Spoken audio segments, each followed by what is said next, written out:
The Israel-Hamas war has so far claimed the lives of thousands of innocent civilians. On the Israeli side, more than 1,400 people have been killed. On the Palestinian side, the number as of this recording is more than 8,000 people. Both sides have suffered incomprehensible tragedy and emotions are running hot. As Israelis and Hamas dig in for a protracted fight, the war teeters on the edge of becoming a much wider conflict with other Middle Eastern countries joining in. Meanwhile, members of the Parent Circle continue to advocate for peace and reconciliation between Israelis and Palestinians.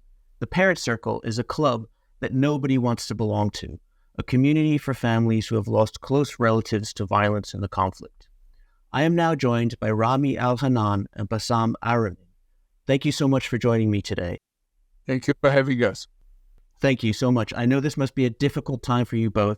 I want to start by briefly telling our viewers and listeners of what brought you to the Parent Circle. Rami, let's start with you. I joined the Parent Circle 25 years ago, 1 year after I've lost my 14-year-old girl who was killed in a Hamas bombing in the center of Jerusalem. And Bassam, would you please say a little bit about your story? I joined the Parent Circle 2 days after I lost my 10-year-old daughter, Abir, to an Israeli border police who shot and killed her from a distance of 20 meters in her head from the back, 9:30 in the morning in front of her school. I joined 2 days later because I know my brother Rami 2 years before this tragedy. So both of you have experienced tremendous loss. Rami, what went through your head when you heard about the Hamas attacks on October 7th? I was really devastated. It was the feeling that everything we worked for the last 20 years was ruined, that we have to start all over again. The stories are amazing. I have relatives in Kibbutz Be'eri. We were talking to them while they were in the sheltered room. It was devastating. On the other hand, I had no doubt in my mission, in my vision, in my brother Bassam, in my other partners, the Palestinians, that violence is not the answer. And did it give you pause? Did you sort of start to reevaluate in any way some of the work that you've been part of at the Parent Circle? No, it was not unexpected. You know, we are in a circle of blood for the last 75 years. And this is just another round. Nobody expected the viciousness and the cruelty of this round, but it was expected. You cannot put 2 million people in a box, close the cover, and expect nothing will happen. And those killers who are acting today were kids when the last bombing of Gaza took place. So it's an ongoing cycle of violence, and we were also part of these crimes, and we have the moral integrity and the moral authority to tell people this is not the way. There is another way.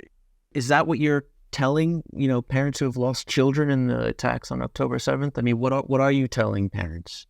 I'm telling them one little simple message, which is the slogan of the Parent Circle, which says it will not stop unless we talk.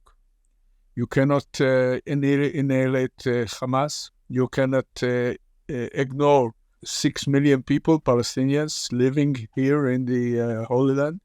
And you cannot expect them to go away. They will not go away. We will not go away. We are doomed to live here together, and we have to choose whether to share this land or to share the graveyard under it. Does it make a difference if their child was serving in the military that day when you talk to parents? Of course it makes a difference, but in the end, it has no difference. And there is no difference between the victim who killed my daughter and the victim pilot who bombed civilians in Gaza. We are putting hatred and sowing blood. This is the ongoing cycle of violence which we believe, and no one can change it. I mean, killing more and more people will only bring more and more and more killing. And we, from our place, where we pay the highest price possible, it's our mission, it's our vision, it's our integrity to tell people, stop it. There is another way. We can do it differently. And Bassam, I want to bring you in here. As the IDF's bombing campaign in Gaza continues and the Israeli military expands its ground operation there. What have you been thinking about? How have you been processing this? Where do your thoughts turn? Unfortunately, it's to create more victims. It's just to count more bodies. It doesn't matter. Kids, civilians, women, Hamas fighters, terrorists, whatever. And this is the tragedy. Who paid this the highest price always are the civilians, especially the kids and the women who have nothing to do with this war. They want to live, to exist in a normal environment. What are you telling families in Gaza now who have lost and continue to lose loved ones?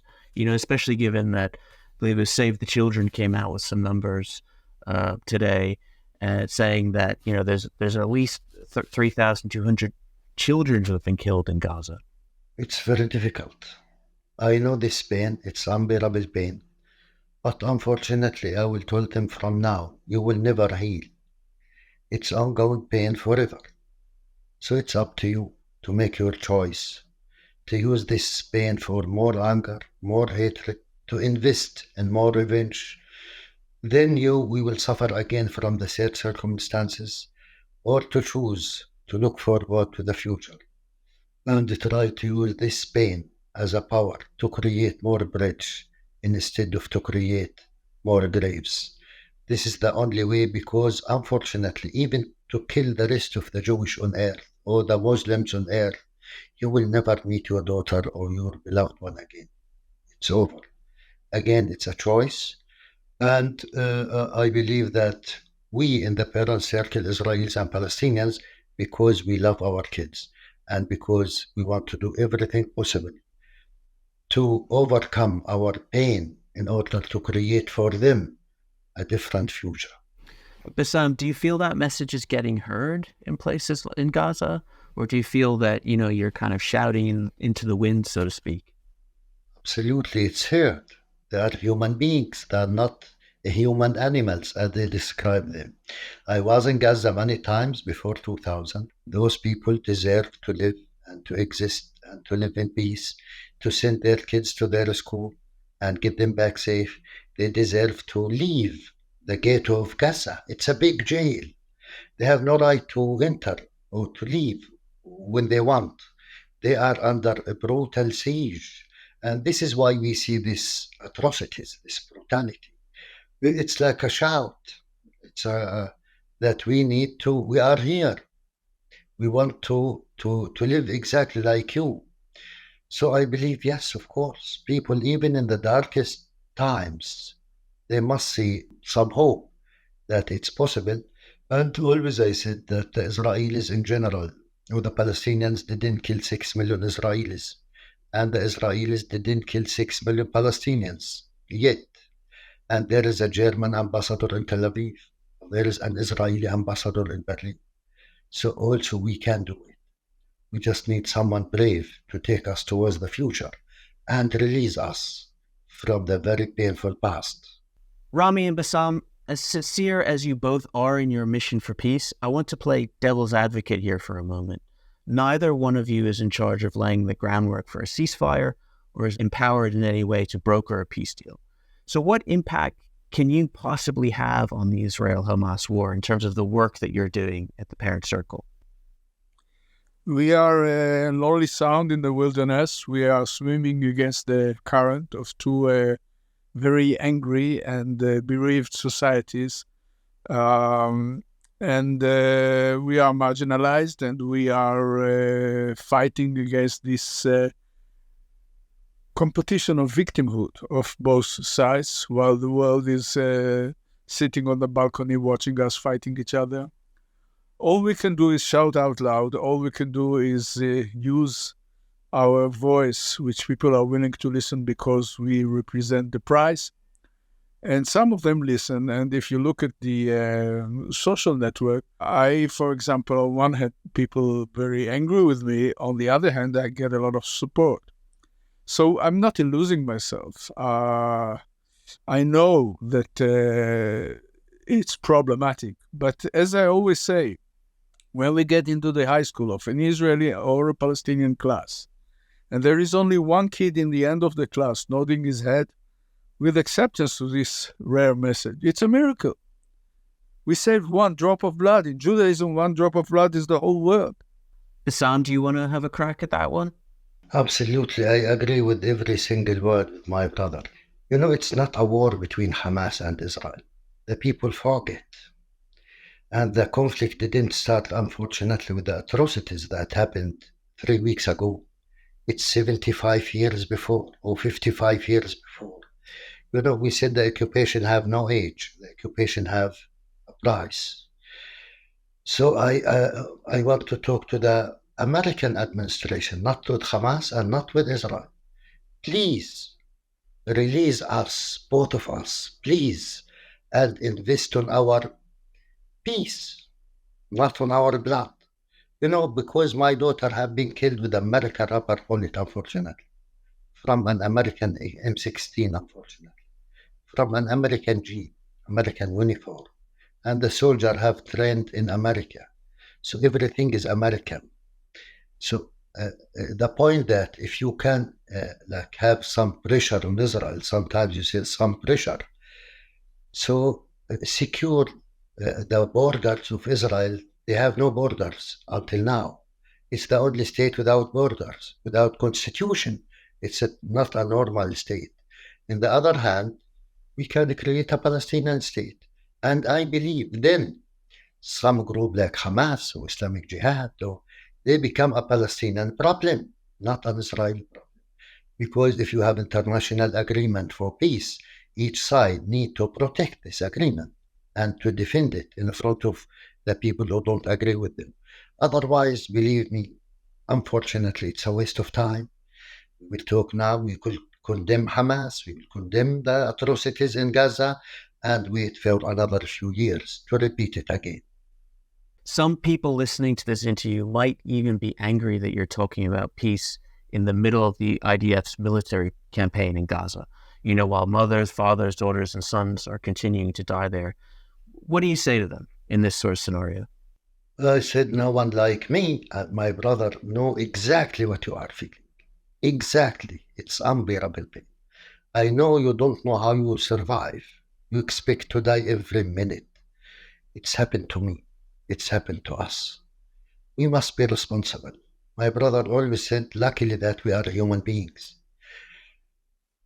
We are bigger than our pain and our sadness. And we cannot leave this pain and sadness control our heads and our minds and our hearts to create a darker time or difficult time for ourselves and for the others, because we love our children, our beloved one.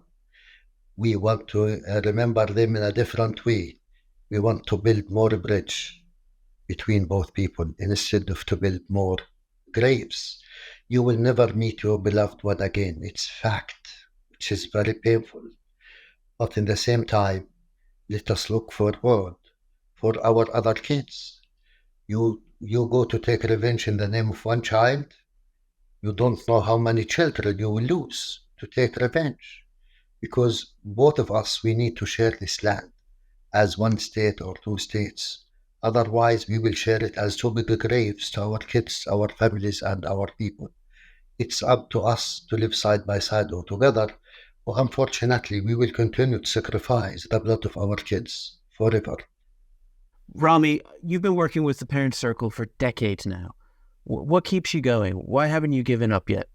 Ever since I joined the Parent Circle 25 years ago, I started a journey. The first meeting was, I was 47 years old. And until today, I'm ashamed to admit it was the first time ever in my life I have met Palestinians as human beings.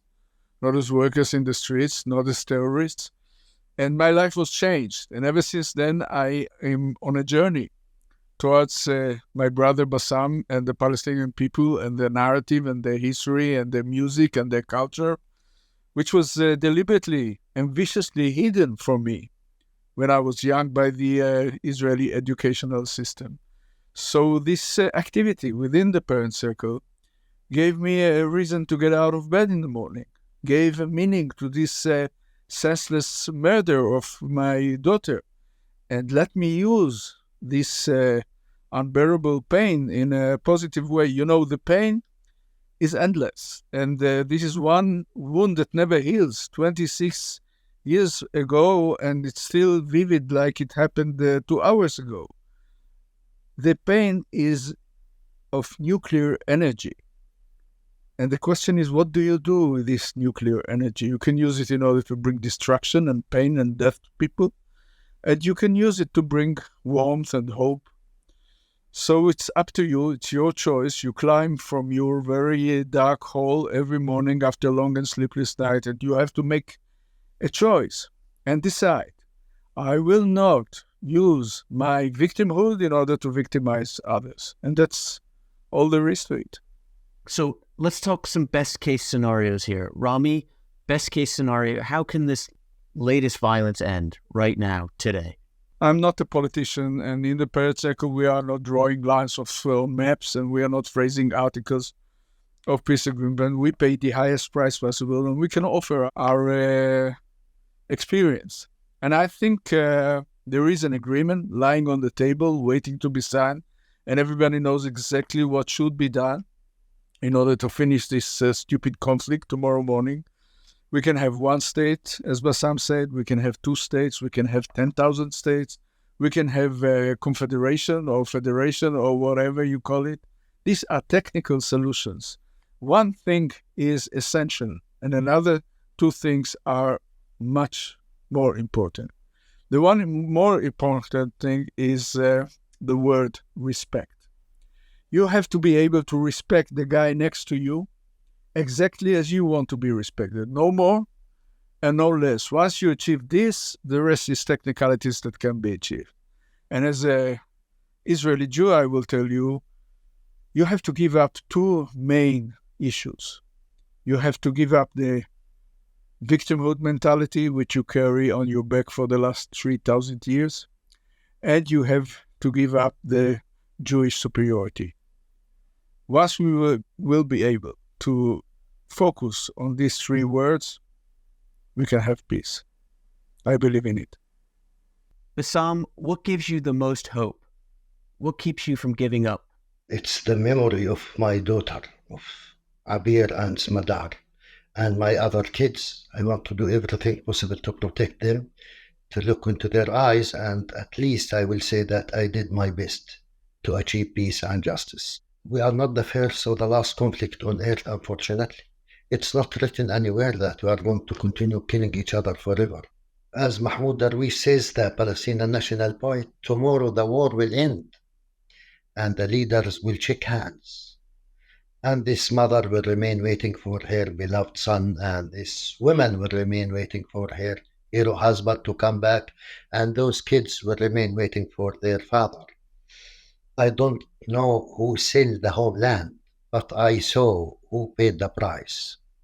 We are paying the price. Let us be wise from now and save thousands of lives of human beings.